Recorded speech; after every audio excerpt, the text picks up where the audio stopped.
আসসালামু আলাইকুম বন্ধুরা, দেখেন এটা হলো পিপিআর ভ্যাকসিন।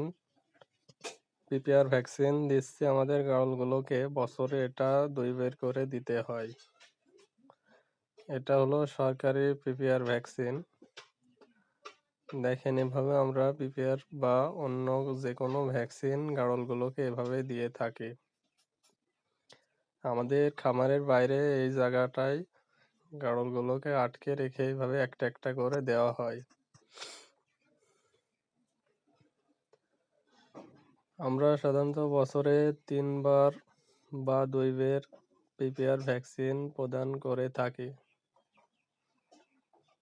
কিছুদিন আগে গাড়লগুলোকে কৃমি কোর্স করানো হয়েছে, তারপরে জিঙ্ক, লিভার টনিক দিয়ে কোর্স সম্পন্ন করা হয়েছিল। আবার কিছুদিন পর পিপিআর ভ্যাকসিনগুলো কমপ্লিট করা হচ্ছে। আপনারা যদি গাড়লকে পিপিআর ভ্যাকসিন করতে চান তাহলে নিজ উপজেলায় যোগাযোগ করতে পারেন। সেখান থেকে পিপিআর ভ্যাকসিন সংগ্রহ করে আপনারা প্রতি গাড়লকে 1 ml করে পিপিআর ভ্যাকসিন দিবেন।